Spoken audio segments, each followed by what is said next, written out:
Kai, what's up, man? Man, it's another beautiful day on the planet. How's it going, Mr. Rose?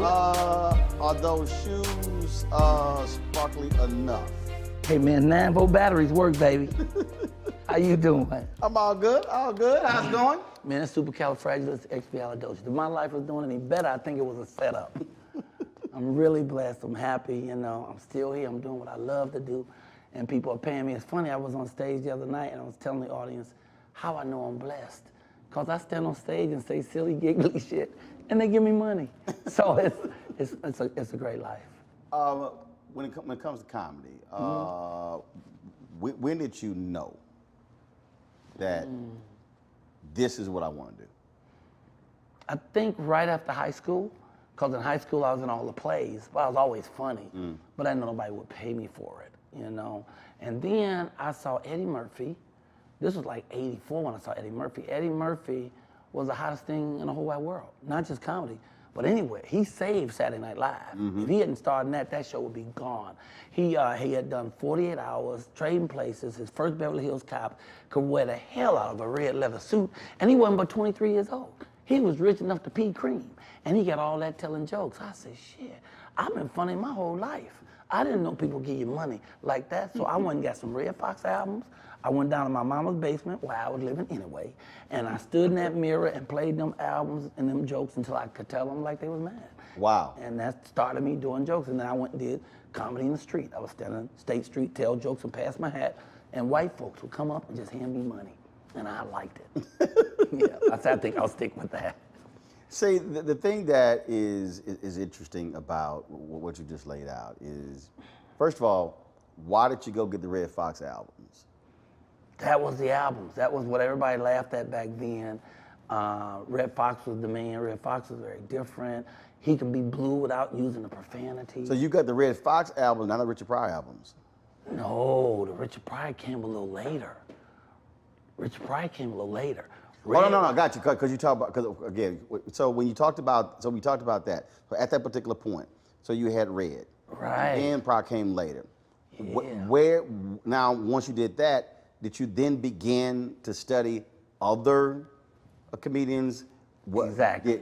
Was Dick Gregory in that mix? Was Bill Cosby in that mix? Gregory Mom Maisley in that mix? Definitely in that mix. Dick Gregory was in that mix because of being a pioneer, you know, going and playing at the Playboy Club, and wasn't no other black entertainers doing it. He sat there and be able to say what he wanted to say, and went from making like $45 a night to $45,000 because he was on that show. That sort of woke me up. Looking at Bill Cosby, who could do all his stuff clean and be funny by telling stories, that sort of woke me up.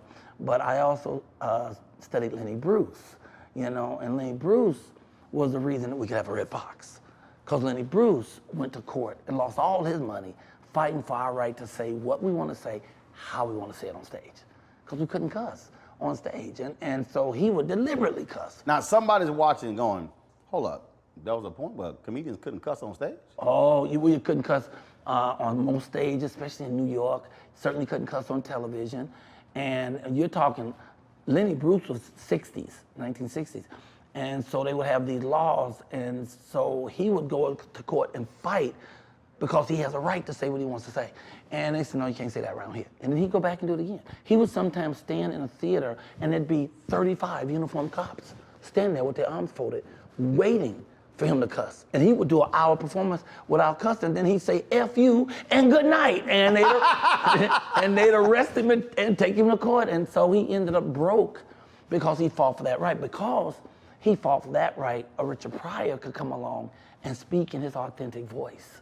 You know, because you can't really tell a story about the hookers and whores and the prostitutes without putting some cussing in there. And he was able to say it without having to try to, you know, bend his words, which is it's real interesting, because when you look at Def Jam opened the door up for comics to come on and just really curse and do their thing in a comedy format. Right. And we hadn't seen a lot of that, which in turn sort of mistriggered a lot of young guys who thought they were comics because they thought the profanity was the humor. Right.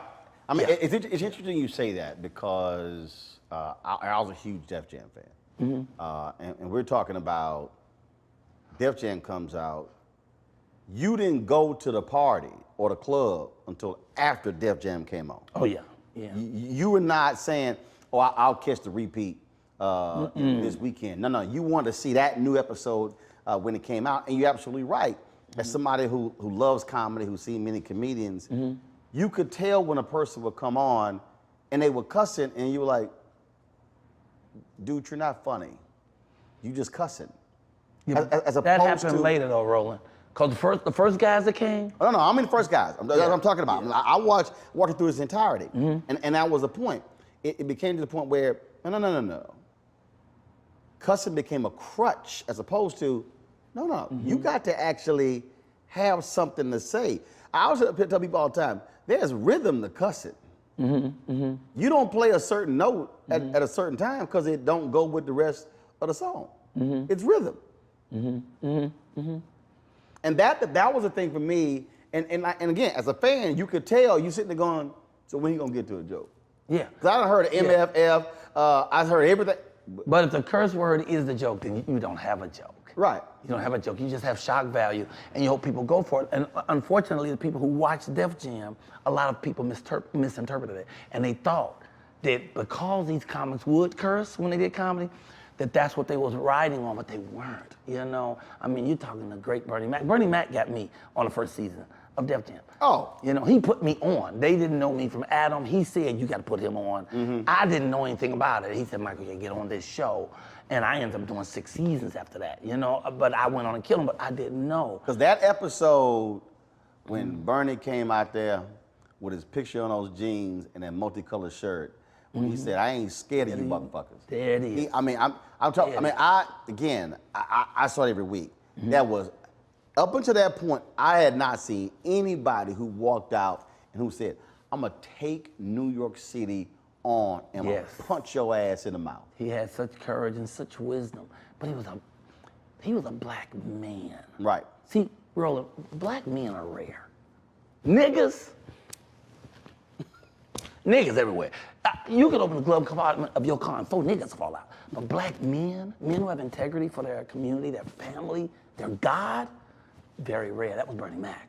Bernie Mac was he wouldn't step on nobody to get up. He would lift other people every place he went. He was just an awesome person. And that he got me on that show was big for me. And then when I got my little show on BET, he was one of the first stars who said, yeah, I'm coming. And then he came on and acted like it was a big thing that I had. And Mike, you got your show. He was genuinely happy for your success. We need more of that. We need black men who champion other black men. I'm Deborah Owens, America's Wealth Coach, and my new show, Get Wealthy, focuses on the things that your financial advisor and bank isn't telling you, but you absolutely need to know.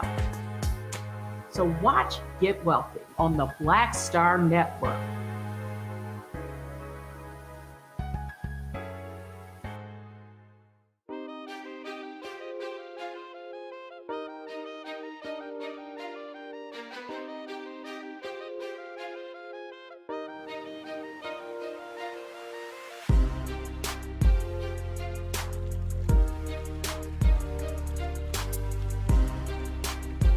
So that's why I think if people, when they look at the Kings of Comedy, that one part when they were on a basketball court, and he said, y'all ain't gonna get me a show.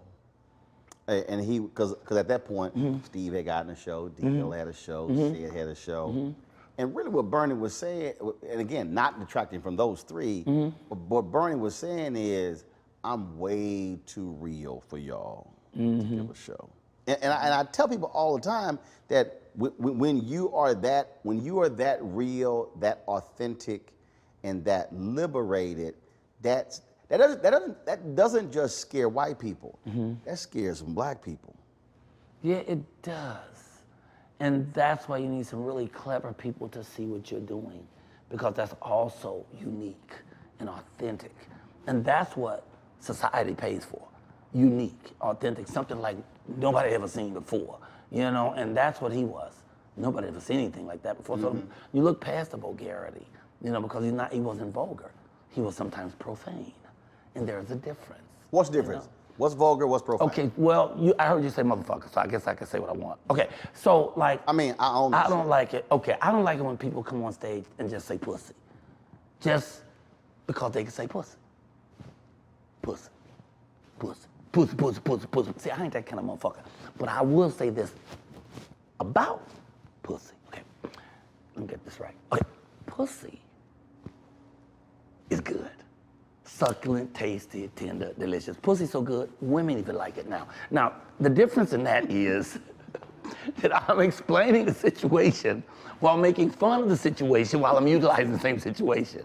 Now, just like I was on the show the other night and in Atlanta, and a comic was talking about eating ass. We're in a crowded room with mature adults. Some people have meals on the table talking about eating ass. And I was like, I would never eat ass again. And I would, but so you could take the words and be profane and have fun with it. Or you could just hit people in the face with a motherfucker or a fuck just because you think that's what the joke is. Right. And it's not it. It's about playing with it, having fun with it. You know, like my man Samuel Jackson. Nobody can say motherfucker like Samuel Jackson.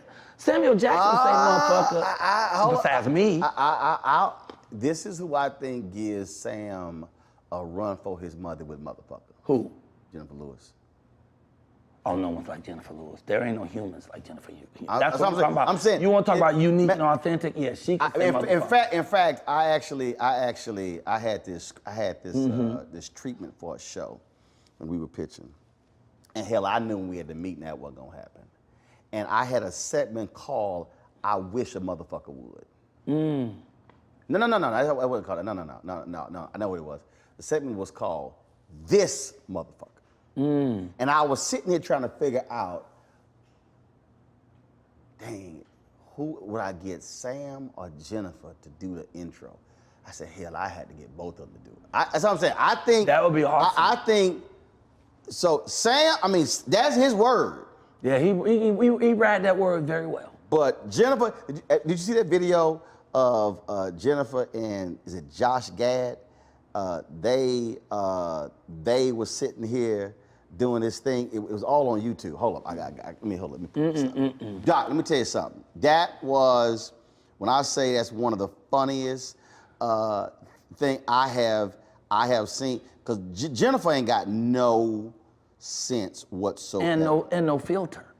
None. No filter. She gonna say whatever the fuck she feels like saying. And I went and saw her at the New York Public Theater in New York with Meryl Streep. And they were doing a classic piece. And when Jennifer was on stage, Meryl was standing next to her. You ain't even see Meryl no more. Jennifer would open her mouth and you forget Meryl was in this play. It was amazing. It was amazing. All right, so I'm about to play this here, and this is Jennifer. This is let me go right here. Let me turn this down. Let me turn this down. All right, cool. So here we go. So this was when The Wedding Ringer came out, and she was in it. Josh Gad was in it. Kevin Hart, he introduces this. It's on YouTube. Let me wait till Kevin get past it. All right, so I'm gonna put this here. What? We're on the set of The Wedding Ringer with Josh. I don't think so. We're on the set of The Wedding Ringer with Jennifer. You know, this is a stupid motherfucker right here. Are you seeing the same stupid motherfucker to my right? No, I don't know what this white boy think he is, because nobody called me no stupid motherfucker. I don't even understand what this motherfucking bitch is talking about, because two motherfuckers standing in the same place at the same time, paradoxical. Oh, I see, so you gonna call me a bitch. Let me tell you something, bitch, please. You the only motherfucker come up in this motherfucker and call somebody a bitch. You know what? I don't even want to hear the fucking word bitch again. If I hear it, I'm gonna unleash some titties all over your fucking face. Yeah. Tell me something. This motherfucker called me a bitch? I'm Jennifer motherfucking Lewis. I've done 63 motherfucking films, 259 television shows, and 4 Broadway shows. Don't fuck with me. This motherfucker called me a motherfucker. Let me tell this motherfucker something. I've done 4 movies, 1 show, and I watch a lot of TV. Fuck this. Motherfucker.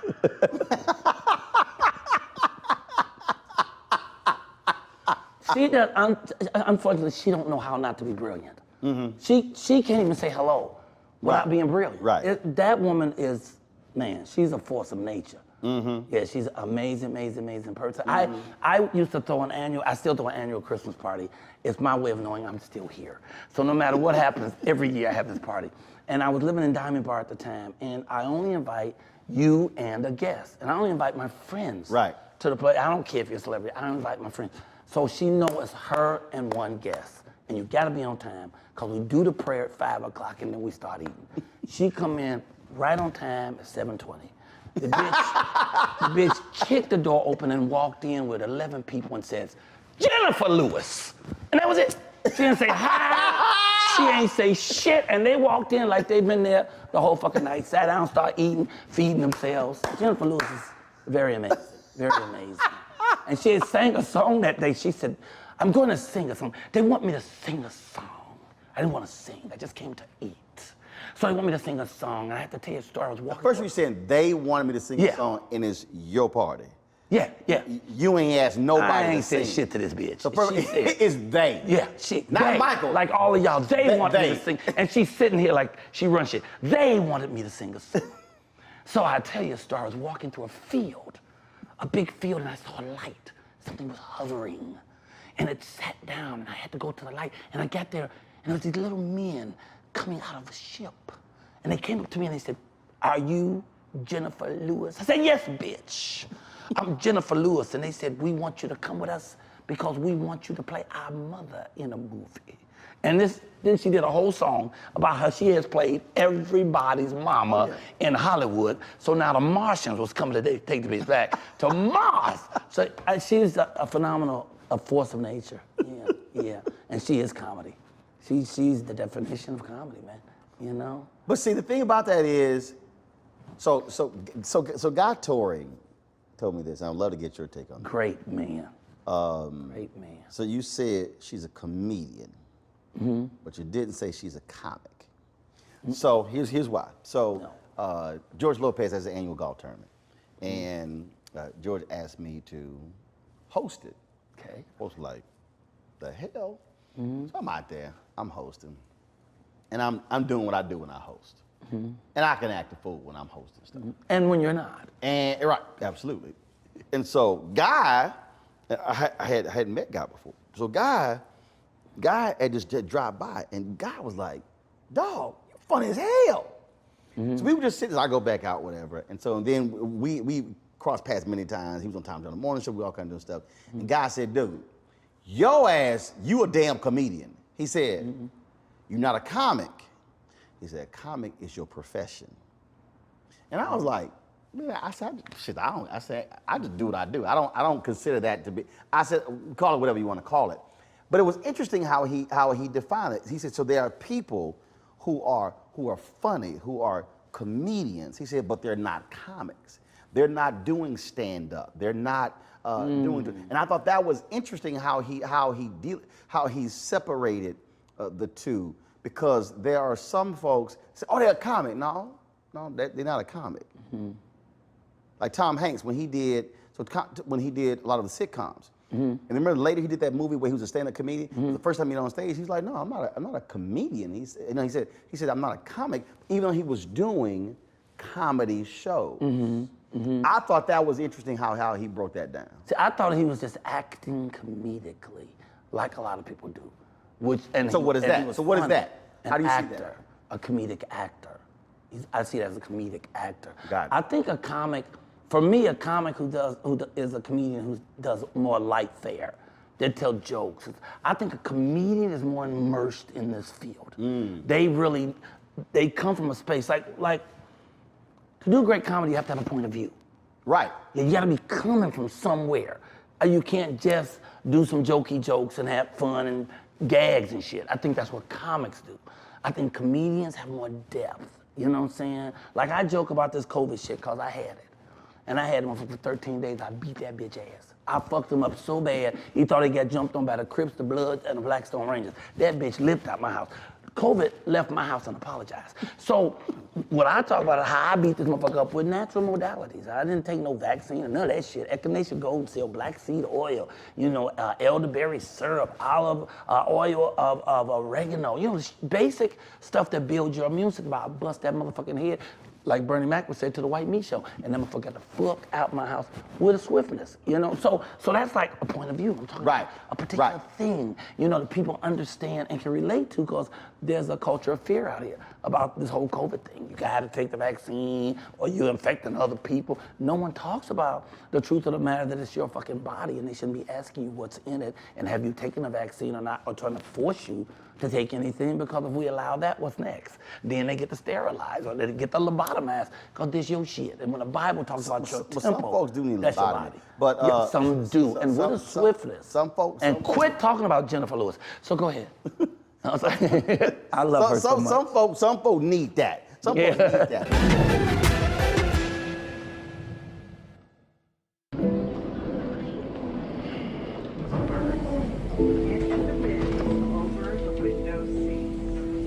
These are the only bins that will accommodate larger rollerboards.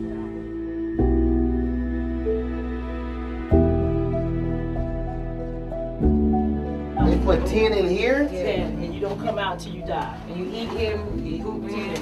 Oh my God. So what?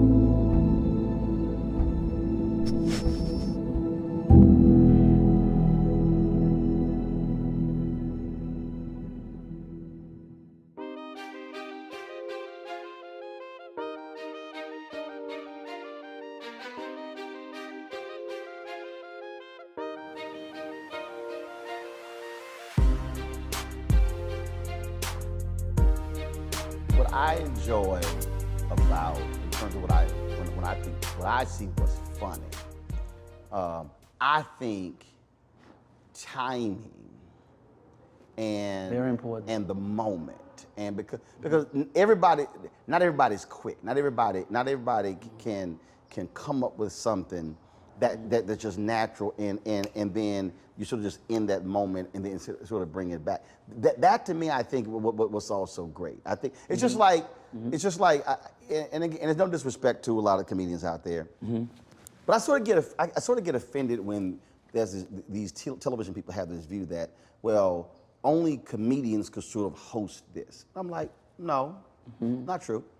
I said, because there are also other gifts that you can bring to the table. And again, how do you define what carries it? I've gone to events and I'm sitting there and looking at somebody who's an MC and I'm like, why they pick them? Now, they're funny in what they do on a regular basis. Let's talk about that. But this is different, because when you're hosting something, you having it's like, You gotta be engaging. you gotta be engaging. You gotta keep us on time. Stuff ain't happening. You gotta be And then you gotta be spontaneous. And ain't no script. And so you're sort of like the maestro, and you gotta keep everybody from falling asleep. Exactly. You gotta keep them excited. And then let's not even talk about there's an auction involved, and they gotta make some money. See, it's a whole lot of. I wanna jump on this thing about the MCs with all these comedy shows that try to come. They come in dies. I watched them time and time again. How many times did they try to do Def Jam again? How many times P. Diddy had one? So many people have shows, and the main thing they're missing is the kick-ass MC. Those shows don't mean shit if you don't have a kick-ass There you go. There you go. MC. You know Def Jam was created for Robin Harris, and then Robin Harris up and died. So they gave it to his protege, Martin Lawrence. And Martin Lawrence was fabulous. You know what I'm saying? Right. So, so if you got a good MC, Right. it don't really matter who the hell the comics are. Right. So the audience is waiting to see what shit you gonna do next. There you go. What is this fool gonna do when he come back? Yeah. You know? And so we keep getting these shows where they put guys on that are lukewarm as MCs. See, that's why it's interesting as you laid it out. That's why, for me, it's sort of the exact same thing when I go to banquets and I go to events. And I'm like, y'all, everybody can't MC the event. Everybody. I'm like, everybody can't sit up there and do this thing. They Everybody take a newscaster and think because he's a newscaster he can MC. And some can, but Some can't. can. And it's like Most can. And it's like, I need you to take a seat. Because again, you have to be able to sit. I'll tell you, it's so funny. We were at the Congressional Black Caucus. So I ain't got no sense. Admitted that I have none. So they asked me to MC this program. It was the Motown reception. Okay. Michael. And Henry's sitting over there, because Henry was on camera. Henry was behind the camera, so I'm emceeing this deal. So Michael, we come on out there, and we at this event. And so then, somebody forgot the awards. Wait, I'm sorry. I missed something. Somebody forgot to bring the awards to the awards show? Somebody forgot to bring the awards to the awards show. So, we ain't got no awards. We got honorees. We ain't got no awards. Now, the event was sponsored by the 3 automakers. It was Ford, General Motors, and Chrysler. And dog, when I say I'm just swinging on everybody. So then they had these lanyards that were glittery, that were blingy. So I then went and grabbed several, and I said, well, these will be substitute awards for the night. So I mean, I'm just kidding. So then I'm talking about, I'm just like, the room is just like falling out. I'm just like, hitting hard. So they had like a break. So they come, they said, hey, if you could you not mention, we got sponsors. Could you not mention, the award snafu? And I was like, oh, okay. So then I go back to the microphone. I said, y'all know what just happened backstage? They actually asked me not to mention they didn't bring the awards. Dude, I'm talking about. They had to fall out when you said dog, crying. I'm talking people. It was crazy, just going. This how bad I killed that room. They invited me back to MC that event for 4 years. They didn't know they did. They didn't. Because the dude who put the program on was so. And the dude who put the program on was like, damn. I was like, bruh. And he didn't get it. We didn't get. He didn't the get room is crying, laughing. Yeah, and that was the whole point. I'm like, bruh, you gotta make light of no awards. I'm like, what the hell? I do a morning show 5 days a week on YouTube. I hate folks who ain't got no sense of humor. Well, I do the show, and on my show, everyone has the mandate to either be funny or be interesting. Don't come on my show and be boring. I'm gonna talk about your ass, and you're gonna have a long walk back to the car. I said that's how I feel. Again, whether I'm watching the show, whether I'm sitting here at the program, I'm like, look, your job as the MC, you are the glue. You gotta be entertaining. Yeah. You gotta be entertaining. You gotta be. If somebody, same thing. If somebody came on the show and they were not funny, they bump, you get to make fun of their ass. It was just like when somebody do something stupid in this awards program, I'm gonna make light of what somebody did. And that's what people will laugh at. Oh, bro. Because they see it too. The faux pas is when you act like you didn't see the stuff that's right in front of you that's laughable. Dude, we at the ELC dinner. Sean Gables and I co-hosting, so they were sitting there. They gave us a script that was that thick. So they want us to come to rehearse. I said, I'm sorry, I don't do rehearsal for the programs I host. One, y'all ain't paying enough. And I don't need to rehearse. So she's like, what are we gonna do? I said, the script is a guide. Exactly. Guide. Script is a guide. Guide. So before the show, dog, so they had all these honorees. And so before the show, I walked them back, and then Colin Powell goes, he said, there's that ugly man. I was like, you may have 4 goddamn stars, but I will cut your ass calling me up. So when when the program started, we had to introduce each one of the honorees. Shit, I retold the story. And she was like, I was Colin Powell. I was like, I don't give a shit. I'm going to retell the story. So then they had Magic Johnson. Then they had Emmitt Smith there. Now, I hate the Dallas Cowboys. I hate them more than I hate the Klan. Oh, my God. Like, you don't understand. I hate Matter of fact, you were wearing the Cowboys colors with them shoes. That's some bullshit. Oh, But wow, I didn't know. When I say I hate the Cowboys, again, I despise every element of Dallas Cowboys. So Emmitt Smith was being honored, and I was like, yeah, Emmitt Smith here, clap, clap, Super Bowl win. I said, Emmitt, do me a favor, lean back so I can look at your white pack, because I don't give a damn about you. And so, dude, going crazy. So, one point, Sean is there next to me, and I had 2 phones, and so she's like, she goes, well, she said something about working out. She's like, well, you know, you really need to work out. And instinctively, I sort of looked back at her ass, and I was like, yeah, you might want to do some extra work too. And so again, so my whole deal is, so when you're in that moment, You're supposed to just have fun. my deal, you use anything. So is that how it is for you as well? Do you make it clear to folks, or when you're trying to instruct somebody? No. Everything is a part of the mix. Anything. Everything can be is used. game. It's all game. All game. All of it is part of it. All of anything that you can find is funny. Because once again, at the end of the day, you have to be entertaining. I'm a much better host than I am a comedian, and I'm a great comedian. But my hosting shit is off the chain because I know how to read a room. How to see who is there, see what fits, what does not fit, what's gonna make people laugh without offending them. Like, you know, I love cussing. Cussing, that's my shit. But I just got hired to do a church in Houston, the Impact Church, and the only thing was you can't do no cussing, you need to do an hour.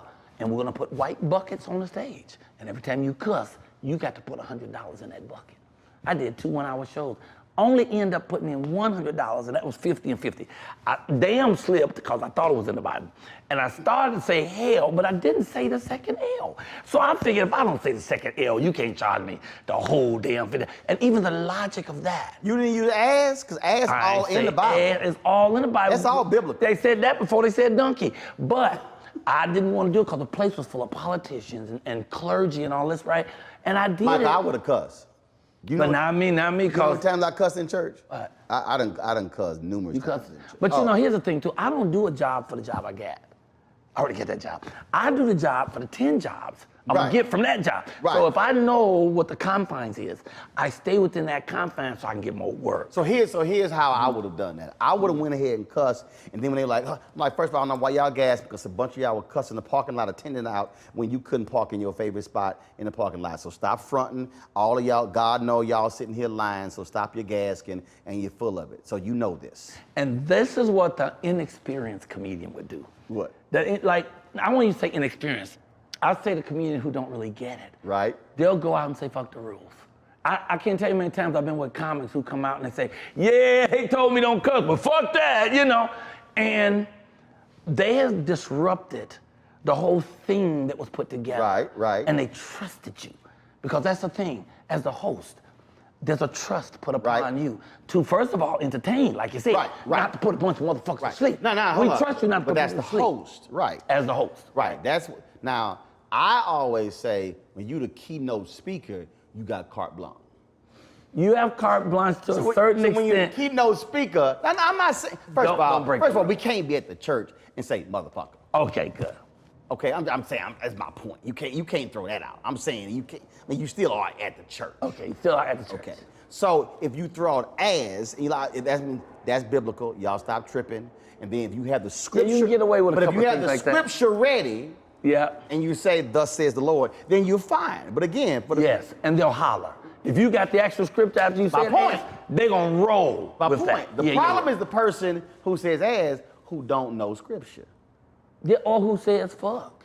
Oh no! And think, hey, you had a fuck because the Bible, first thing we did is begat. No. Everybody been begat and they fucking all in the Bible. So you could go there. Right, but you got but see, to me it's like, so I did one, and I said you know, I shout out my wife, Reverend Dr. Jackie Hood Martin. I said that was your wife's name? I said You great. said that way too fast. Right, Say her name again. You said that shit like one word. You got to break That's right. No, I ain't break it up. Okay. And that's why. And I then say, I said the greatest thing. I said the good thing is by being married to a preacher. I said, because you know, if you don't feel like going to church, I said on the first Sunday, just go to the kitchen, get some bread, have a blessing. You can be right there in the bed. Y'all have Last Supper. I said, and then I have great appreciation. I said, because when you got married to a preacher, I said she can lay hands on you at any time. Wow. Okay. Okay. And you just let it sit there. Right. And the room just go, and I was like, Yeah, some of y'all might catch that when you driving down the freeway and get to the house. Mm-hmm. I did that. Reverend Floyd Flake, he walked in, he said, the Romans come up here and say he had a preacher so she can lay hands on him anytime. I said, that's precisely what I said, Reverend. See, again, now that was a sexual joke, but it wasn't as you say, wasn't vulgar. Right, it wasn't vulgar. And it wasn't even profane because you didn't use there you go words. But it was innuendo. There you go. Yeah. And they got it. Yeah. And we in church. Yeah. And so folks get it. And then when you follow that thing up, well, the marriage bed is undefiled. And like, oh, well, he knows scripture. Oh, he knows scripture. See, it's the people. You can get away with a lot of stuff in the church if you know the scripture that's near it. There you go. You know, and that is very great. I do want to say, I don't like to throw shade. So when I was talking about these shows that didn't work because the MCs weren't the proper MCs, I don't want any comic out there contacting me and say, oh man, you saying I didn't do an MC? I ain't throwing no shade. I believe in live and let live. Everybody do what they do. Every one of those comics that MC'd any of those shows make more than me. So they're making a living and they're happy at what they do. So it's not an attack. No, but it was an observation. Yes, and the observation is simply some folk ain't good at it. It's just, again, look, Doc, I've been there. They might be good at it, but not good enough to turn it into a star vehicle. You know what I'm saying? Because that's the thing. You got to be so good that, like you said, we ain't going to the club till we see the shit. Because it's that good. Or for me, when you're in that room, and again, I go back to when I talk about when I go to an event. My deal is, I want folk when they go get in that car say, but that boy is a fool. Yeah. He ain't got no sense whatsoever. Because I want them to forget they were at a 2.5-hour banquet. Yes. See, to me, that's the thing. And so sort of the same thing. To me, if you MCing a show, you want those folk 4-5 days later still talking about that event you hosted. Let me shout out that show you the Huff Awards. Maybelline Ephraim does the Huff Awards every year. HUF, honoring unsung fathers. And so they have 8 categories for fathers, for black fathers. And they give them an award, and all the money, they raise the money to give scholarships to kids. Right. We've done 18 years of it. I've done 15 of them. I know why they bring me back. Right. Because this church is grandmamas, is kids, and I'm going to do ridiculous stuff. They got furs.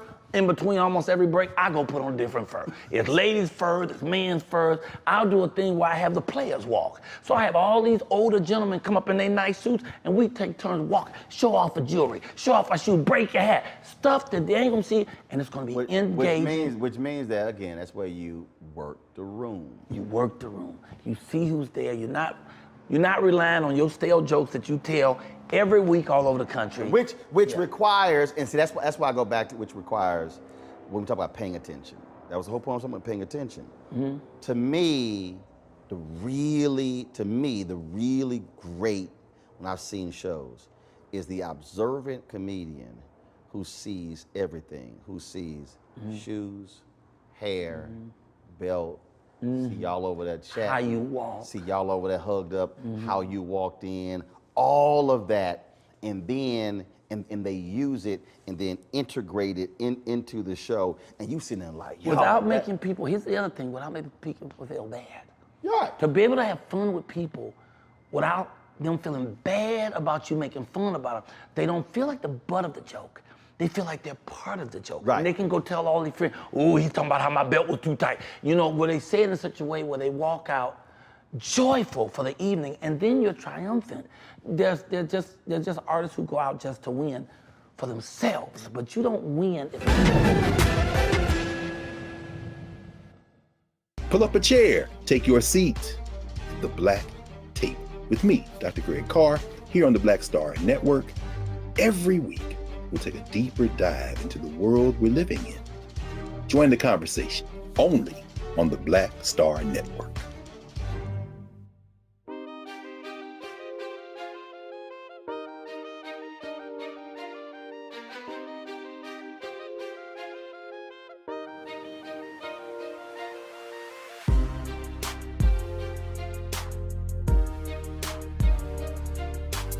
What situation have you been in, or who have you looked at where you've been somewhere, you've been at a show, or you've been at an event, and then you were in the audience. You were actually an audience member, and you sat there and went, okay, he good.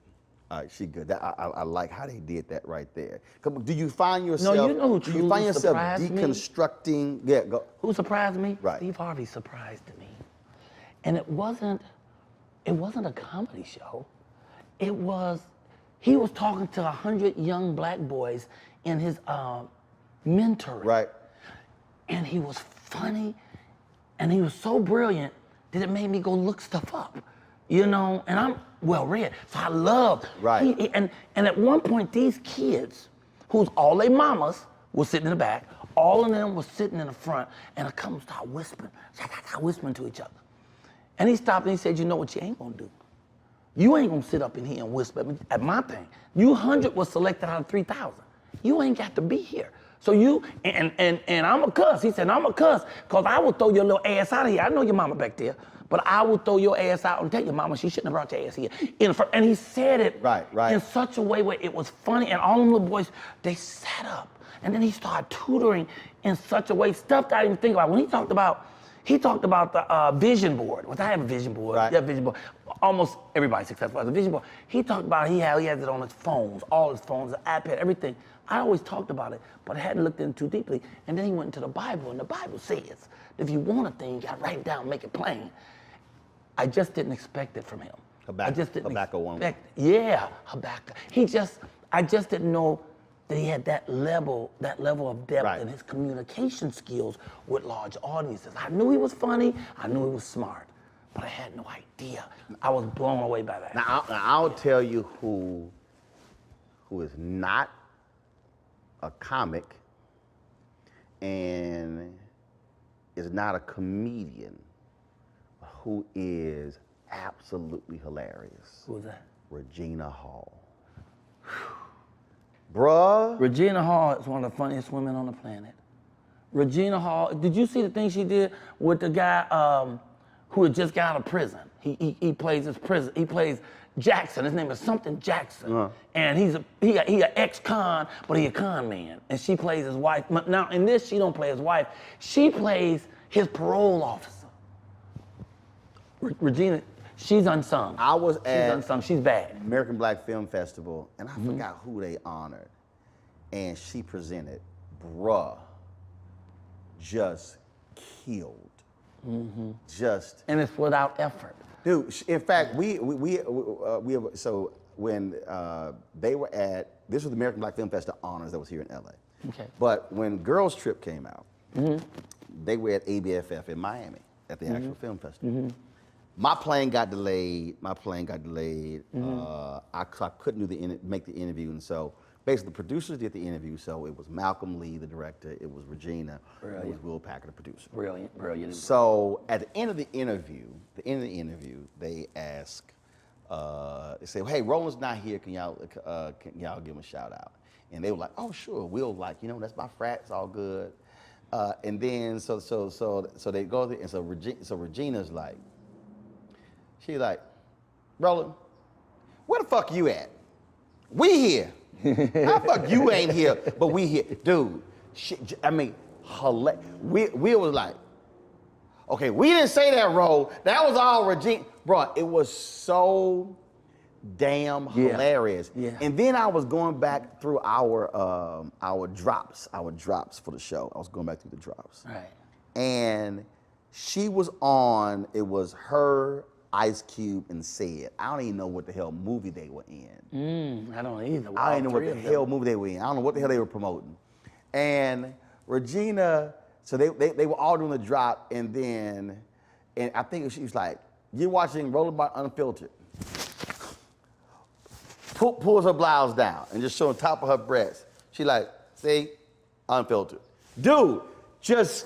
That was enough. She is, so forget just in the movie, what is written. It's just how I've seen her. She's just naturally funny. Dude. And with no effort. I think there's been enough said about Tiffany Haddish. But let me say one more thing. That bitch is fabulous. She is funny no matter how what the situation, where you put her. I've watched her in so many interviews with so many varying type of people. It doesn't matter what the environment is. She shines because she has this inner courage about who she is and what she's going to do. And the kudos I really want to give her is she brings people. She brings people along. As she go, all these comics and stuff she used to fuck with, she makes sure all of them get work and all of them get paid. And that is something that's salutable. You know what I'm saying? It's a lot of truly great artists unsung. Tony Roberts is stupid funny, and he needs to get on more. It's so many great artists out there. And I do a show in the morning, and the show I do, we put a comic on every morning. We've done 254 shows. I put on 230 comics that nobody's seen before. See, when I had my TV One show, we had our segment, Wild Not Wednesdays. There was 4.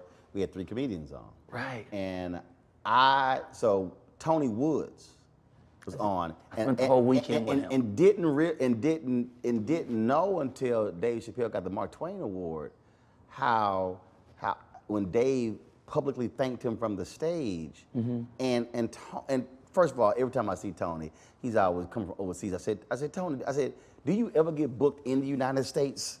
I said, nobody like you in the U.S. Because he's always like, man, I just came from Japan. I was in Australia. Every time I see him, so brilliant, dude. I'm talking about when he come on the show on Wednesdays, we would be just rolling on the show.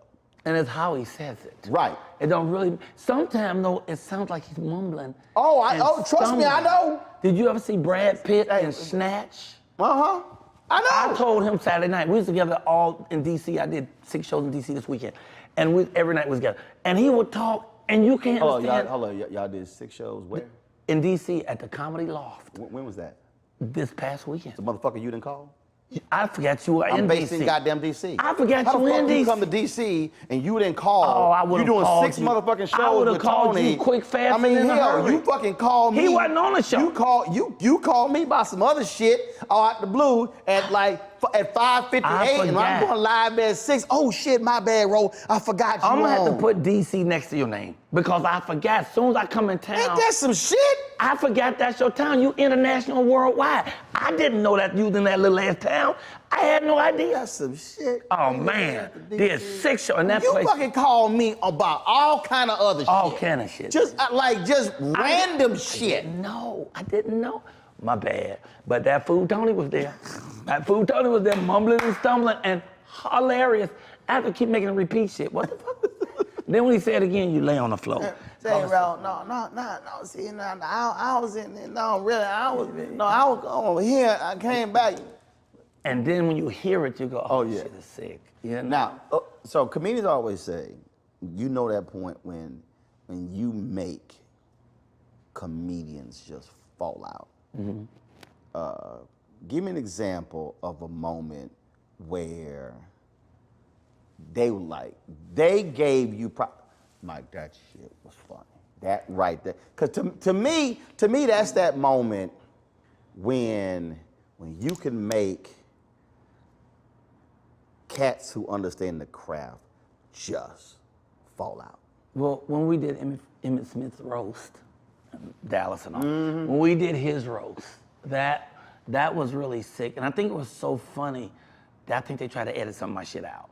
So, because when it started, they had me start the thing, and I was in a big-ass ball, a metal ball, and they lowered me from the ceiling into the audience. And I was like, oh, they told me I was gonna be at the top, but I didn't know it was this kind of shit. You know, I didn't know. So I get out, I'm talking shit, I come on the stage, and I line people up. And then I was just able to tell just jokes and play with people.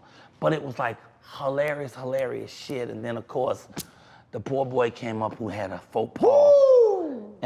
Woo! And Jamie just dished. One of the planet's geniuses is Jamie Foxx. You ain't gonna outdo Jamie. When I had that show, BET Live from LA, that's the first time Jamie wowed me. I've been seeing him on all kind of shows. He came on as a guest to do comedy, and he said, you mind if I play the piano? I didn't know the nigga could play the piano. When I tell you he played the shit and was funny and playing and genius shit, he was brilliant. But when he got his hands on that boy, that roast, it was, Doug Williams, bless your little heart, wherever you are, I hope he's still in the business. But No, he probably. murdered him. I think he probably working at UPS or something because that was. I haven't heard a lot about him. I think he's still out here though. Yeah, he's might- still out here. But Jamie, man, Jamie took his Dog, blades. you He took can't- his blades and sharpened them. And Bro, you can't. That was. Some folk don't know. Okay, now I got another one for you. What is the funniest bit you've ever done where you didn't say a word? I don't know if I have any bits where I never said a word. Like you didn't say it. It was complete. It was I something. mean, the and again, I'm not talking about even. I'm talking about whether you were hosting something or whatever, where you didn't say a word, but the room fell out. I just think for me, it's when I'm casing my own house, because I'm a crackhead. So I did crack for 23 years, and as of March 1st, I have 10 years of sobriety. But I was casing my own house, and I tell a story about how I was casing my own motherfucking house. I'm halfway out the door to TV. Then I realize it's my place. And when I do that, I fucking take off, and for the next 7 minutes, I'm running through whatever room I am, hiding behind chairs, behind things, and people are literally screaming because of the actual guy casing his own house. That was probably the only time I've done something like that was... I'll say the funniest thing I've ever done, but I didn't say a word. It was the Trumpet Awards. And that year they had, it was Malcolm Jamal Warner and Nicole Ari Parker as hosts. And they had me and Lisa Ray sort of as like Sidekick. like or host. sidekick, whatever. It made no sense, but we were funny as hell, so we really should have hosted the show. And so this was the year that they gave Don Jackson, Central City Productions, who was the executive producer of the Trumpet Awards, they gave him a Trumpet Award, and Don Cornelius came to present it. Okay, but Don Cornelius comes in there, and Don's 70-something. He got these black leather pants on, black leather jacket, boots, and everything. And so Michael, Lord have mercy. So Don up there, and he presents Don, and it's two Dons. And Doc, they get to telling stories. Now, mind you, okay, 5 minutes go by, 8 minutes go by, 10 minutes go by, 15 minutes go by. Wow. 20 minutes go by. Now, mind you, Don is the executive producer. He's the one who's in the truck. Hurry this shit up! No, he's on stage. So it's over. So you would think the executive producer of the show would know to get his ass off the stage because it's going too damn long. You still got... But they scared. You still got... And I'm like, y'all in the truck, but it's it's not like anybody in the ear, so they go, Roland, can you go out on stage and just stand behind? So we step out on stage, and you know how you want to step out on stage, you want to step out on stage and you want them to feel your body. Right. Which then says, hurry the hell up. Well, that shit didn't work. That didn't work. So, straight up, Mike, straight up. So we on stage, we on stage, Michael. And I'm standing behind him. And I'm like, man, these two old ass dudes will not shut the hell up. We still got to present Steve his award. Sid got to come out. Well, are you saying that out loud? No, this is me. But I'm on stage like, damn. They gonna shut their ass. I mean, dude, this is literally, we're now at the 30-minute, this is one award. Of them still talking. Did you ever look at your watch? They are still talking. Did you ever look at your watch and do that? Do all that. I mean, all that. And they still keep going. They still going. So Michael, no lie. So I'm standing there. And there were 3 stools that were sitting on stage after 7 had just performed.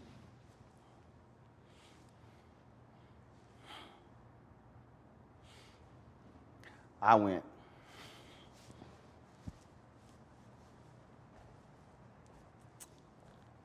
mind you, they on this side of the stage. Right. The stools are center stage. The show is going on. Audience is all here. Put my hand in my pocket, and this is how I walk over.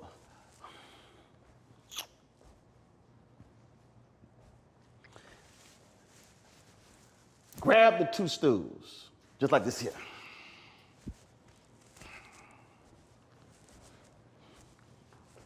Sit them behind them and go, why don't you just sit y'all ass down since we're gonna be here all night? Dude, the room lost it. I'm talking about lost it. Steve Harvey, after it was over, Steve Harvey said, Roland, I've seen some funny shit in my career. He said, that shit, he said, how you snatched the chairs and the whole wall. He said, Doc, that was, see, to me, that's one of those things I'm talking about. Whether you're hosting or whatever. It's a moment. It's a moment. It's a moment. Where you just sit there and you like, it ain't planned, it's not, it is and just. once again, you did what everybody in that audience wanted to do. There you go. And that's what makes you win in those rooms. Dude. You do what they were thinking, but they don't have the courage to say. But see, that's where you're going back to your point about hosting. Somebody's supposed to say what everybody else afraid to say. Exactly. Which is why I think we are in trouble today with comedy. Because I have long said, you got these folks on these college campuses who acting a fool, everybody's sensitive. 3 people in the audience don't like a joke, so they go on Facebook, they whine and complain. Now you gotta sit here, do I apologize, all this sort of stuff. I have long said that there are 2 places in America that should be the last, that will be the last bastion of you speak truth and say stuff that other people don't want to say. And that's the pulpit and the comedy stage. And I think if we, I firmly believe that. I believe that if we get to the point where we are putting constraints on comedians, And we already are. we are going to lose a lot, because that's the place where We need freedom. nothing is truly off limits. I mean, this whole idea, oh my God, they said this, they said that. And I was like, Don Rickles insulted Everybody. everybody Everybody. and was hilarious. He was hilarious. But this whole idea, well, no, that was mean-spirited, that was, It's a whole new culture of wimping. no. It's a whole new culture of wimping, and it's hurt a lot of comics. A lot of comics say, man, I give up, because I can't go out and say anything because somebody is going to censor it. I'm trying not to do that. You know, I don't want to do vulgarity. Let's have a room that wants it. Otherwise, I try to tool my show to that particular audience, but within that, I still want to say what I can say. Right. We talked to Pastor Ray from Impact Church tonight, and he was like, my audience, what they couldn't understand is, how did Michael do that hour in church and say these things he wanted to say without putting the profanity in? How did he do that without putting the profanity in? Actually, it's not hard. It's not hard. It's not hard. Until you tell yourself it's hard. Right, and I just think that again, I do worry that when you start putting shackles on comedians, when it gets to the point where you say, no, you can't talk about this group, or you can't talk about this thing, Censorship. or you can't talk about this, and you can't talk about, don't worry about it, y'all. Michael ain't got no warrant, so that's the LAPD helicopter. So But they've been over this building you ain't awful lot. yeah. I mean, I've been here since Sunday, and since you got here, Michael, that's the most helicopters have been over this house. I don't believe that. I think they've been here all week, and you know, this neighborhood don't never have a helicopter go over it, and I've heard it 9 times in this 1 hour. So it's some. And when I came up, first thing I asked the guy who let me in the door, do these white folks know y'all up in here? You know, because this is the heart of it. You take a chance. See, that was. In fact, I really want to get out of here before it gets dark and fuck around with y'all.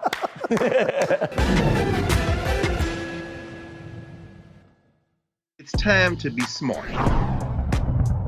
Roland Martin's doing this every day. Thank you, Roland Martin, for always giving voice to the issues. Look for Roland Martin in the whirlwind, to quote Marcus Garvey again. The video looks phenomenal, so I'm really excited to see it on my big screen. Support this man, Black Media. He makes sure that our stories are told. See, there's a difference between Black Star Network and Black-owned media and something like CNN. I got to defer to the brilliance of Dr. Carr and to the brilliance of the Black Star Network. I am rolling with Roland all the way. Honored to be on a show that you own. A black man owns the show. Folks, Black Star Network is here. I'm real revolutionary right now.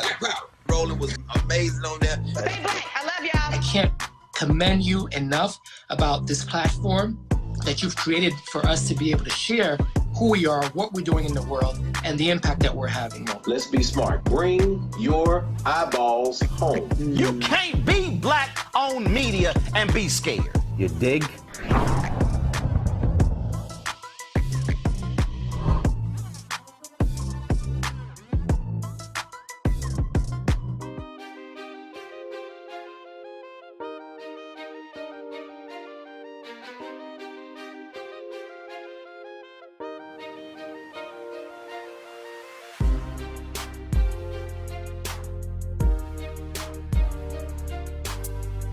I hope we can take some time to talk about my morning show.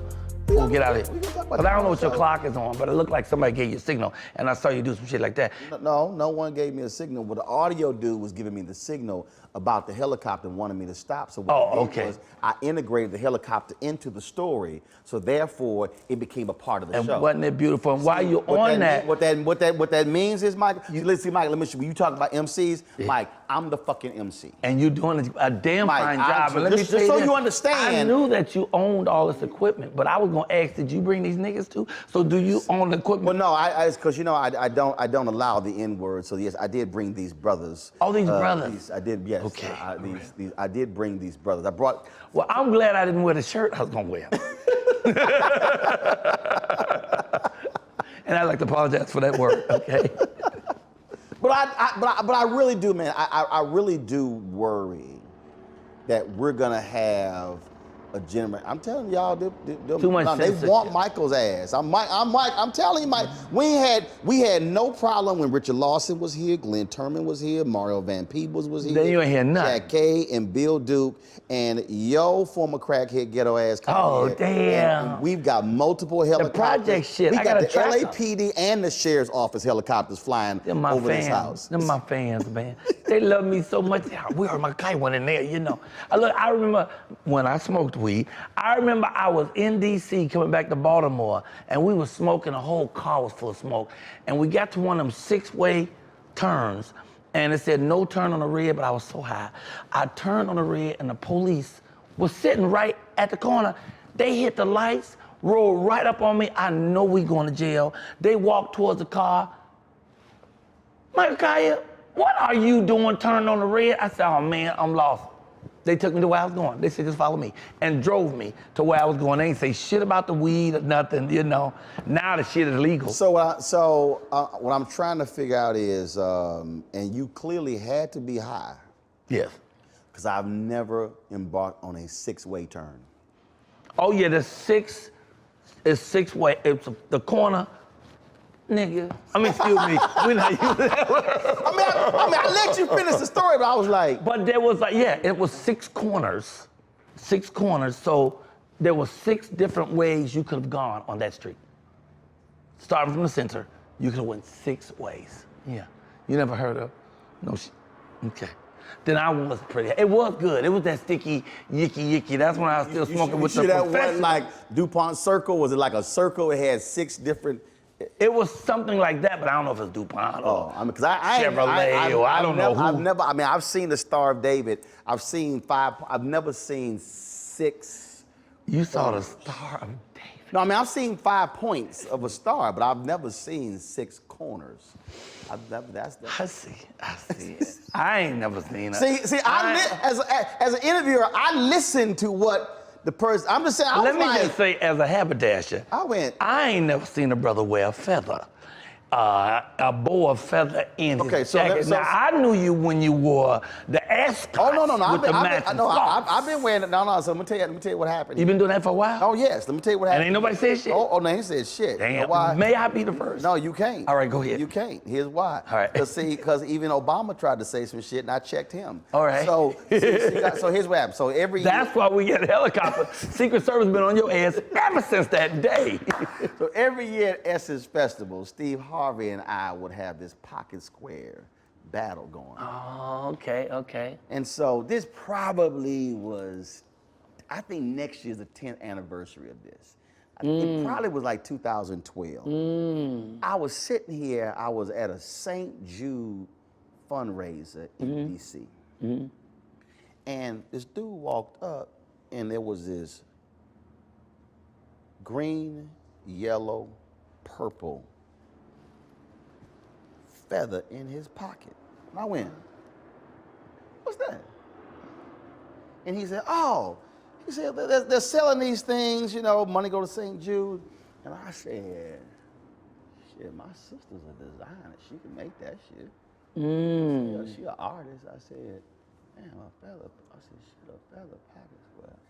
I said, oh, hell yeah. So I then went, I took a picture of it.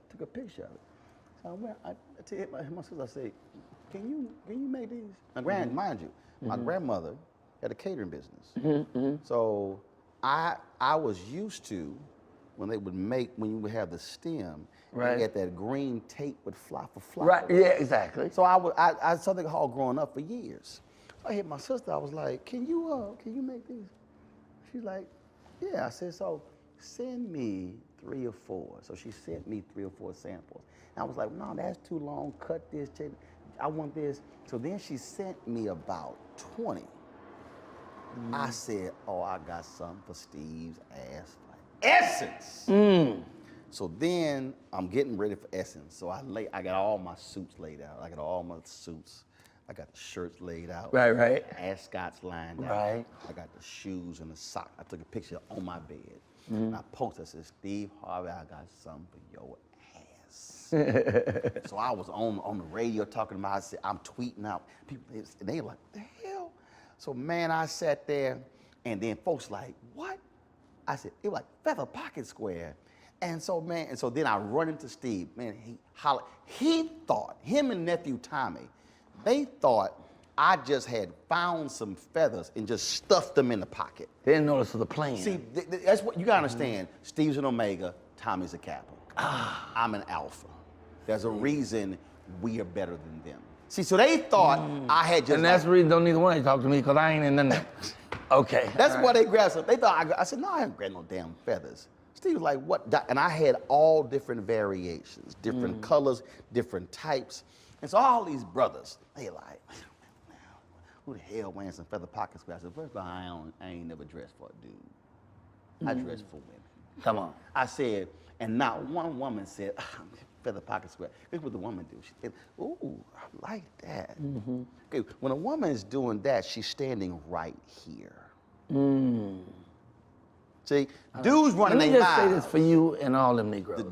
I am the originator of this fashion shit. What nobody, especially comedians, no comedians was wearing suits before me. I was wearing suits when Steve Harvey was still wearing hammer pants. Okay, so they started biting off style and shirts and jackets because I come up in the 50s and the 60s. I got you. Where people used to dress. Now, see, and so I was used to that. See, for me, my daddy dressed, and so I was used to that. But I had to hit him with something different with the feather pocket square. So, and all these cats like, man, who wear that shit? And I was like, Bill Maher. One time I did a show. Yeah, he has had me back since then. I did it one time too. It's been 7 years. He was like, oh no. He said, no, I couldn't wear that. I was like, well, Bill, you clearly don't have the same sense of style that I do. And so we go to the White House, and so I got the ascot on, I got the feather pocket square. And so we in line, and so we go in. So all of a sudden, so we get to you know how they announce you. And Obama goes, Roll, really? Feather pocket square? He said, not just the ascot, but the feather pocket square. Now while he's talking, Michelle's, oh my God, that's really nice. And I went, see, this ain't for you. It's fine. Yeah. Florida. Wow. He said, man, come take this picture. See, that's the deal. I had to let them guys know, see, you ain't the audience. Wow. So that's where the Feather Pocket Squares came from. And that's the way it should be too. Men should actually dress for women. Women should dress for men. I would have conversations with my woman sometimes about stuff that looked good on her, and but I don't like that. And I'm like, yeah, but I'm the one who's going to be looking at you. Don't you want to wear something that I like that's going to tantalize That what she told me? you? Yeah.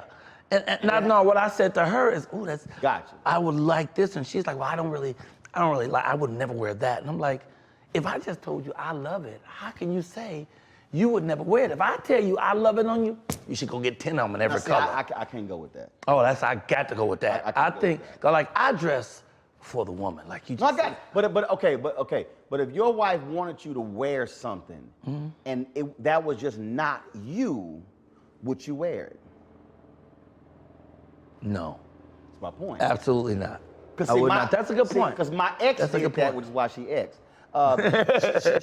She wanted me to wear vests.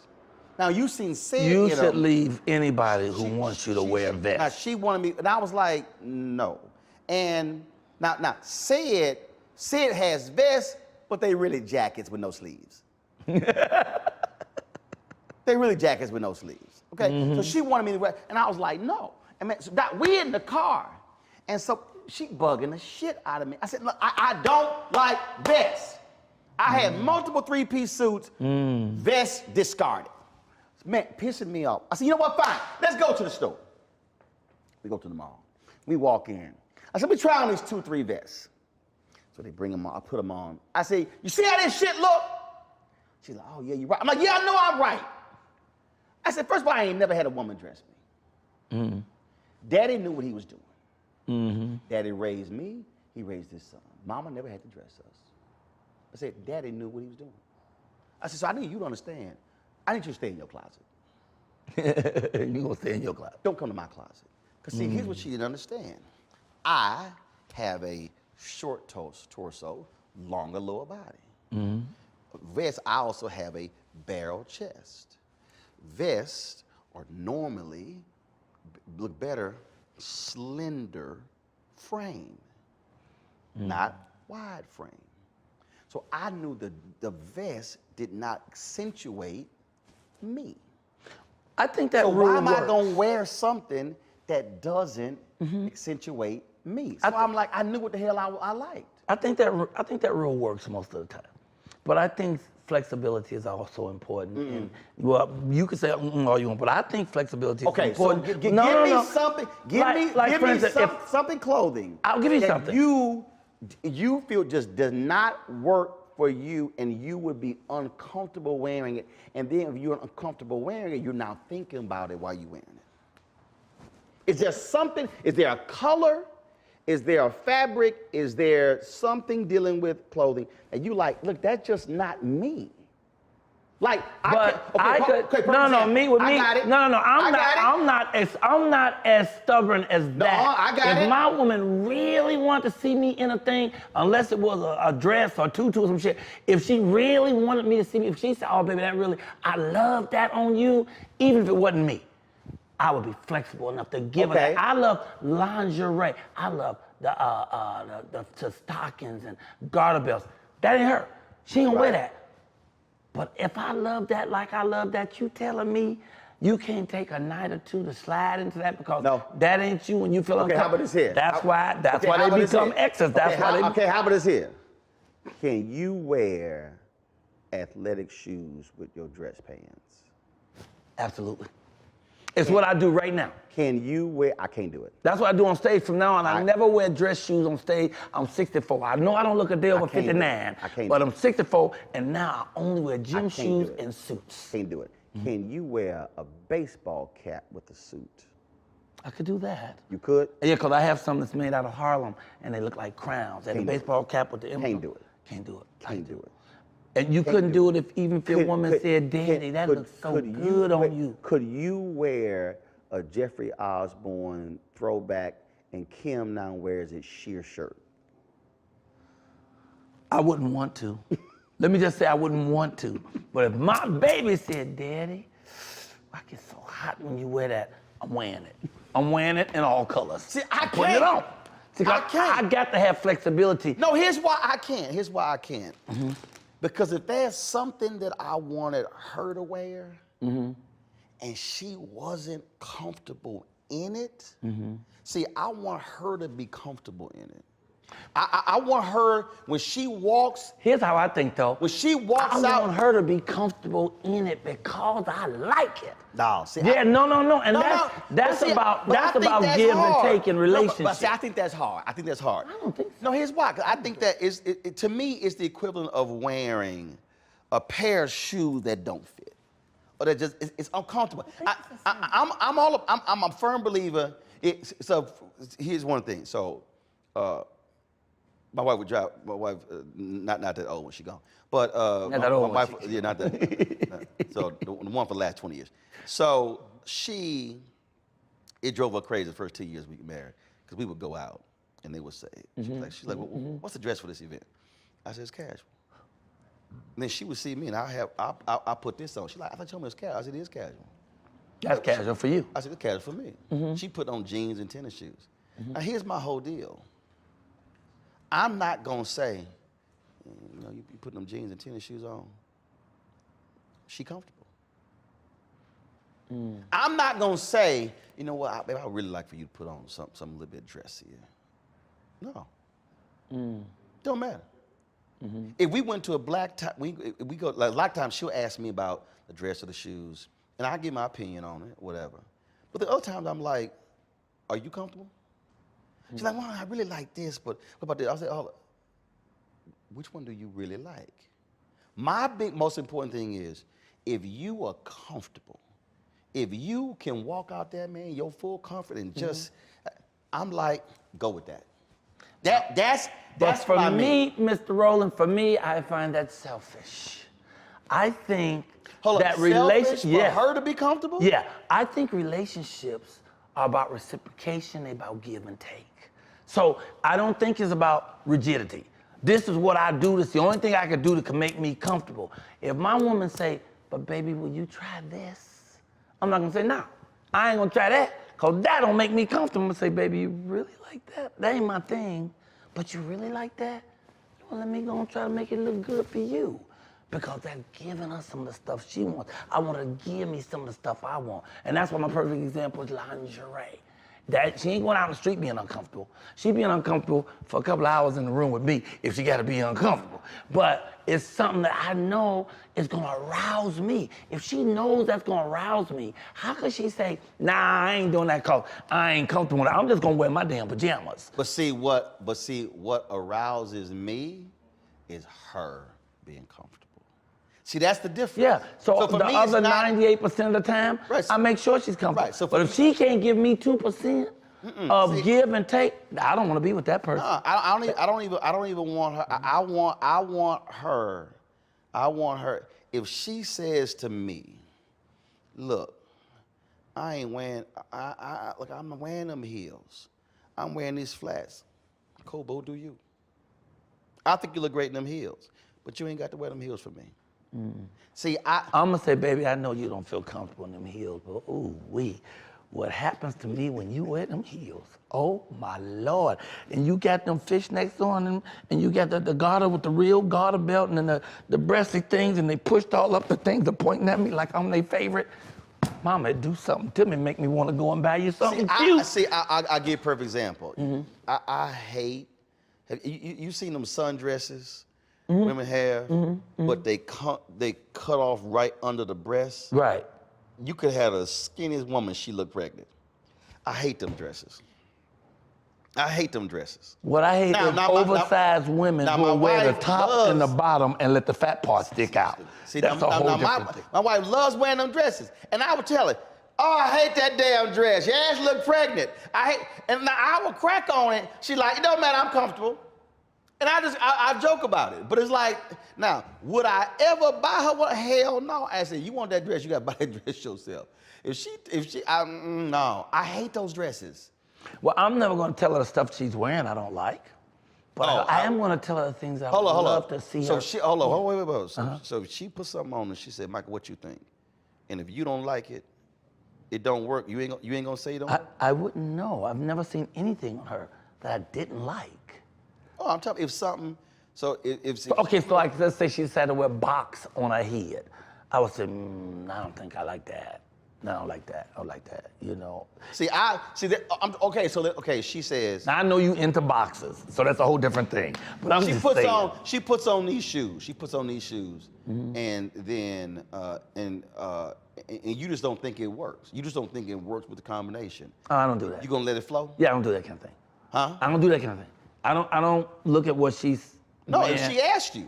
Oh, if she asked me, well, if she asked me to give my opinion, because I have a dash. And how you gonna I give dress more than I joke. And how you gonna give it? Cause. Well, I'm gonna tell her that. I don't think that works. I think that's interesting, but I don't think that. See, you nice with it. Yeah, but I'm not gonna say, oh, that shit fucked up. I'm not gonna ever do that because that's her taste. See, mine is, Like I hope she wouldn't wear no crazy shit, but I see people wearing stuff in the street and I like, that motherfucker, they ain't got no friends. See, hold up. That motherfucker ain't no friends. If you had a friend. Why do you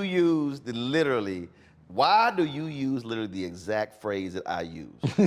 No, anybody, that's the exact phrase. When I see some crazy shit, I like, she ain't got no friends. She ain't got no friends. She ain't got no friends. So, okay, let me ask you. You had a friend, your friend ain't letting you go out looking like that. I can't, no. I can't handle that. I can't. I just think, I'm just a firm believer in a person being comfortable with what they do, what they wear. And again, my deal is, if this is casual for me, don't be asking me to put on something else and change something else. That's what I'm saying. My wife does not buy me clothes. Let me tell you something. Okay. My girl won't let me buy her clothes. She don't allow that shit. No. I could get her a pair of shoes I think are awesome. No. She don't like them because I bought them. No. I'm taking that back. I hope you brought the receipt. That's going back. Mine know I got taste. I can buy. Oh. I can buy. She know. Man don't know I got taste. So I got this one for you. I got this one for you. Has your wife ever bought you something that you refuse to wear? You said, I'm not wearing that. No, she don't buy me clothes. She doesn't buy me clothes, so I've never had an instance where she bought me something that I wouldn't wear. My wife bought me 3 of them striped Brooks Brothers ties. And I was like,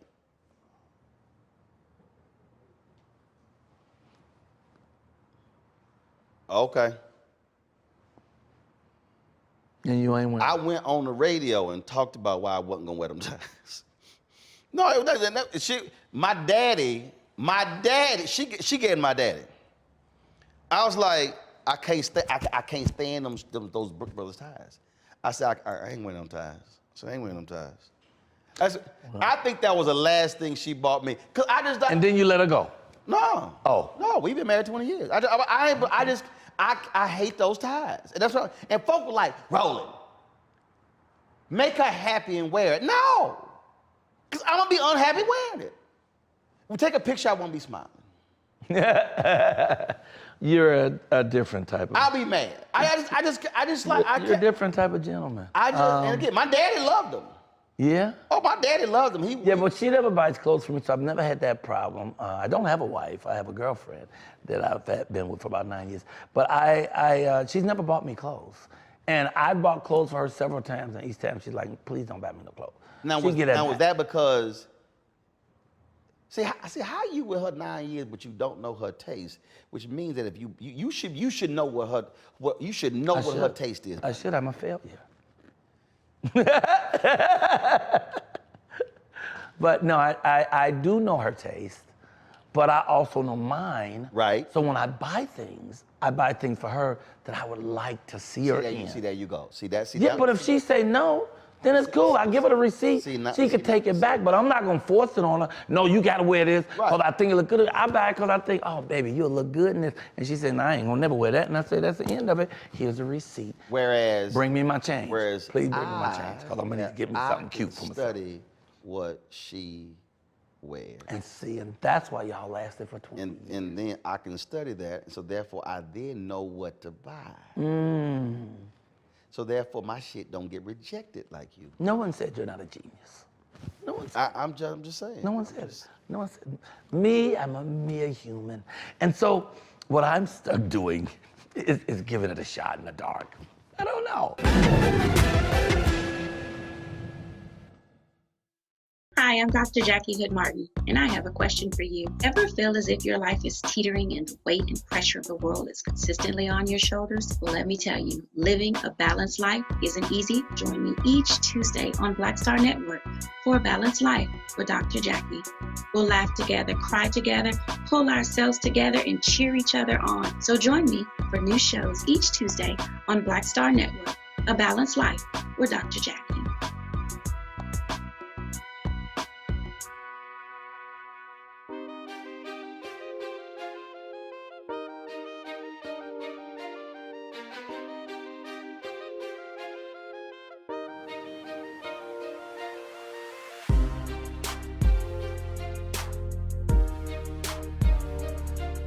Look, I can't be here all night. Let's talk about some shit I want to talk about, because I got to go. I'm aware. So you got your morning show.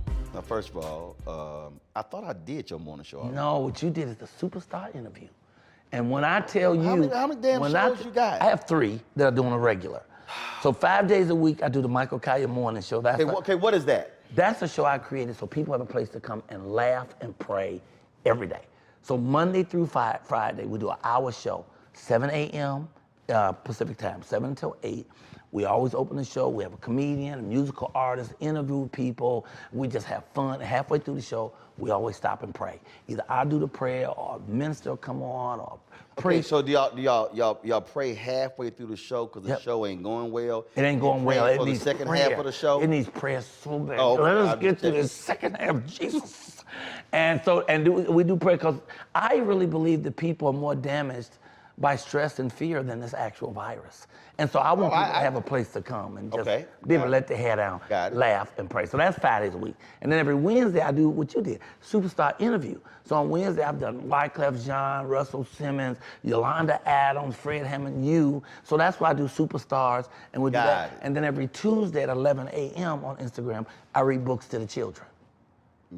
You read books to I read books to the children on Instagram. I'll give puppets away. I get puppets on the show. A puppet is the host named Roscoe. I mean, because this is the time to connect with family. And I also try to encourage the children to read to their parents as opposed to the parents reading to kids. That's 11 a.m. That's Pacific. 1 Central, 2 Eastern.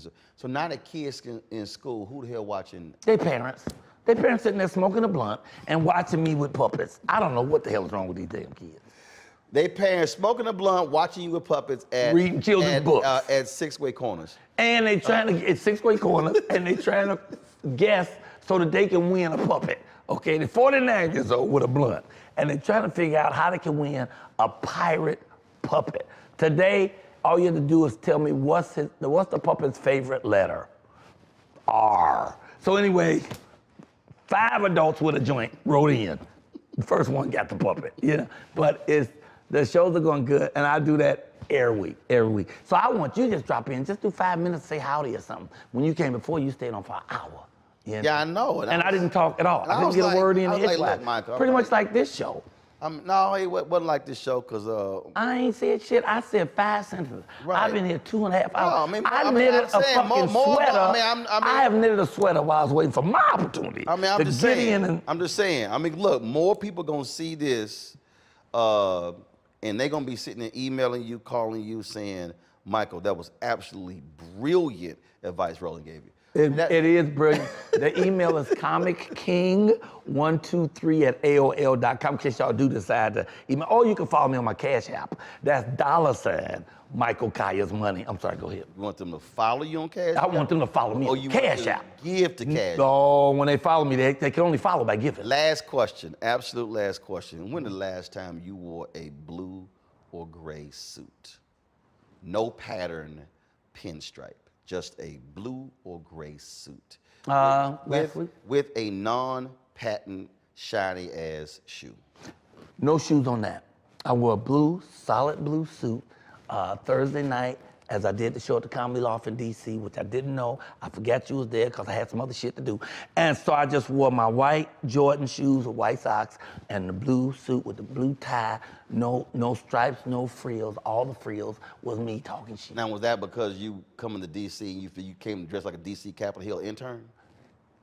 Absolutely not. Well, if you were like a Capitol Hill intern, you would have came with some khaki ass pants, a blue shirt, and a blue blazer. Oh, really? That's that Capitol Hill intern look. See, and you have this internal information of DC. I wouldn't know. I wouldn't know it like that. That's why the fuck if you come to town, you need to call my ass beforehand. Let me I come to DC. should have called you. I didn't know. This will never happen again. I mean, you know it's some bullshit when somebody lets you know in LA about when they were just in DC, which was last week, and let you know about it. And nigga, I didn't know that we're in LA right now. I thought I was still in DC. No, actually, I think we probably in Compton or something, because you notice them helicopters. Them helicopters came into this white neighborhood for you. I sent a text message and I sent a text message and said I will pay his outstanding warrants. Can y'all stop fucking up my interview? This is a Jewish community. You don't even see no black people here. And y'all in here with 9 helicopters over here. Maybe it's a coincidence. I don't know. I'm just saying. Yet they don't say the N word. No, we do not say or allow the N word. Not around, and you should not, sir. Yes, precisely. God bless you. On my show, we say it all the time. So just come to my show in the morning if you want to get that N word in. Come to Roland and make sure you don't. But for balance, you need balance in your life. Yes, you need balance. balance. So for balance, you need to come to the Michael Colyar Morning Show. It's easy to get to. You go to YouTube. It's only on YouTube. And you just go to YouTube, put in the Michael Colyar Morning Show, and we going to say that N word at least 4 times. Now, we don't allow no cussing. We got a cuss jar. So if I cuss, I got to put money in a jar. If my guest cuss, we got to put money in a jar, and then we give that jar away once it fills up, and it fills up, you know? And so you don't allow cussing, but you allow the N word. Absolutely. Yep. This interview has concluded. Yes. It's a great thing, too. We give away a lot of money. Thanksgiving, the woman won in the cuss jar $1,097 because she gets the closest to it. Oh, we got another game on Wednesday. It's called I Love My Job. So if you send in your name and your phone number, we call at random 3 names on Wednesday during the show while it's live. If you pick up the phone and say, I love my job, I love my job, I love my job, you win $100 in a basket full of shit. Now, if you pick up the phone, hello, no, bitch. You didn't win. Okay, so it's a great show. Michael Colyar Morning Show, YouTube. Tell your mama, Pookie, run, get off the couch. And you don't have to watch it when it's live. You can watch it anytime you want. We've done 255 shows. Most of them over an hour. All you gotta do is go to Michael Colyar Morning Show on YouTube. You can pick one. Watch one. Everybody been on there. Had an opera singer today. Oh, off the chain. Yeah. You done? Next week, the gospel strippers. No, they're not coming. They keep canceling. It had something to do with tithe. I'm sorry. Okay, I'm through. I think we got all that. Yeah, you said you had to go. I was. You know, I didn't say. I got more time. I just want to get some of my stuff in. The show was over. I was trying to let you go. And I need to do some with my glasses on. Get out of this neighborhood before the sun go down. And you done? These are David Ford's, incidentally. Black designer, David Ford. Not Tom Ford, but David Ford. No, this is David Ford. This is Tom, first cousin on his mama's side. Mm-hmm. David Ford. Go to David Ford Eyewear. He's my only sponsor. He ain't give me no money yet, but he gave about 94 pair of sunglasses. Does he have a website? You just go to David Ford Eyewear, and on Instagram, pow, it pops up. Some of the flyest glasses. Not like .com or .org. He got all that, but I don't follow all that. I ain't got no time for all that. I'm just glad to get the free glasses. David Ford, you gonna love David Ford glasses. They are, I'm telling you. I'm good, I can see. Yeah, I can't see nothing with these right now. Yeah, I know I look cute, but I can't see shit. Let me, I can see that we ain't in DC no more. Helicopter be I just wanna That's David Ford Eyewear. Him right here. That's him right there. No, actually. Flip up and look at some of the pictures. No. It's David Ford Collection. Collection. That's when you get a whole bunch of them. You just get one. Just see, this is why I'm here. Because see, if I had not fact checked your ass, they would be on Instagram looking for David Ford. I ain't get that kind of money. I get one pair at a time. I'm trying to get the whole collection. He can get the whole collection. I can get him. Okay, it's David Ford Collection. David Ford Collection. Y'all see that? You're going to be fly. And then you got all types. Scroll down and look at a couple of them. Men, women, everything. Fly. You got to spend that Versace money. You can look Versace-esque and not pay that kind of money. Well, you open a bag of chips? What are you opening over there? The hell? You know this is a live production. You know, he done broken a bag of Lay's. He'd have been here so long. People done took naps and shit, and Roland's still talking. He'd opened chips. We'd ordered dinner for everybody. Helicopter should be back in about 10 minutes. It's the Roland Martin Show, damn it. No N-words, but you could cuss like a motherfucker. I love it. That's what I'm talking about. Nah, you're talking about some live shit. Can we leave now? I'm through. Yeah, we can go now. Because I got to get this neighborhood. It's about to get dark. I got to get out of here. They find black people walking around here. Somebody going to jail. I can tell you that. I bet you I say the N-word then. Okay, I'm going to say this. N got me arrested. I just don't know how you got all these cameras and stuff. You own all of it. You got cameras sliding back and forth. You got Negroes shooting with a camera and his own personal phone. Don't you upload none of that. But ain't nobody here white. I noticed that. Ain't nobody on this crew white. 37 people on the crew. Ain't a white man nowhere around here. That's why the helicopters keep going by. They coming again. Give me 5 minutes. Oh, black owned. Black owned for real. He owns the cameras and the Negroes running them. I love it. I love it. He brought them all. It's a bundle. He got them as a bundle. He bundled it. Get out of here. You gotta go. This has been a real pleasure. And I want to thank you so much. You are a king, sir. Appreciate it, baby. Thank you. I meant no offense to anybody. I just be trying to tell my truth, but I ain't trying to say no bad stuff about nobody. I want everybody to live and let live. And if you don't like it, fuck you too. Because here's the thing. I'm just trying to live, baby. Can't a brother just live? Let a brother live. Okay, I got to go. And you notice I didn't wear a hat on purpose? I let it sit over there on the side. No, actually left it right there. Right there in the middle. Did y'all get the hat on camera, though? Because the hat still won its moment. Okay, you can't miss the hat. It's the middle of the goddamn shot. Well, I can't believe it. I didn't bring my chicken. If I brought that chicken, it would have been over. The rubber chicken? Please. You don't even almost said the N-word again. I'm going to get out of here because all y'all look nervous. Okay, thank you, Roland Martin. Thank you for letting me be on your show. You're excellent, sir. Thank you. He called me when he calls the stars. Can't believe it. I guess Steve Harvey couldn't make it. Okay, gotta go. Yep, I called him when I came to LA, but he didn't call me when he came to DC. All right. Oh, wow. Yeah. But you're on speed dial now. See that right? See right there? See, just so I'm gonna call you in every city from now on, just to make sure you ain't there. Just so y'all know, if whatever I do, if Michael is in the audience, that's going to be a part of the bit. I forget nothing. I can't wait. I bring everything I can't wait. back. I'm gonna say, did you bring your crew? All them people that you employ, all them Negroes, are they in the back shooting? And the white folks get scared. He brought the Negroes! You know, sorry. This is a great show. This is fun. I don't know how much gonna actually make it to screen though, because since we talked 4.5 hours of showing, but 45 minutes. So a lot of this gonna be on the floor. Well, see, this is what happened when you own the shit.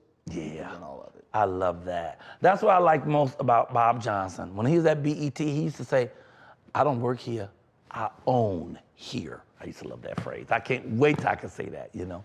But Sheila also owned it. Oh, they Which is why when they got divorced, she got half.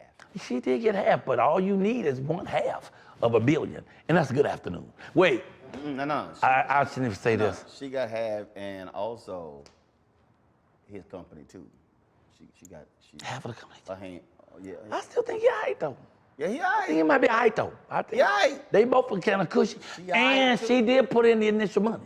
So you got to remember the folks to help you get there. So I remind you that. So I ain't mad at that. People say Bob Johnson founded BET. No, Bob and Sheila. That's true. She did get the money and the judge. But that's a different story. Don't bring me in on that because now you just get messy. He just get messy. You know, that's his thing. Oh, I'm sorry. Is it still on? Okay, I'm sorry. Yeah, we're done. They done cut this stuff off 20 minutes ago. We just babbling now. Y'all know he ain't even looking at stuff. You know he ain't filming nothing. Everybody doing other stuff. He been eating for 40 minutes.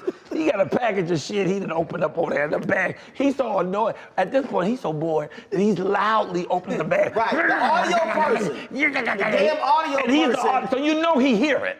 He's an audio person. He hears himself opening these crunchy ass bags. So out of everybody in the room who should not be Are opening there a loud any ass more bag, indicators it's the audio that person. this shit should end? Is there anything else we could possibly do? The police that came, the helicopters went over there, the sound man that crunched every bag. He done packed his shit and started making phone calls to the house. The little thing has been sliding back and forth to stop sliding. What the fuck? Okay, all right, it's time to go. I can get this neighborhood. Thank you, Roland. What a fun show. I appreciate it, baby. I love it. I love them shoes. I ain't lying about that shit.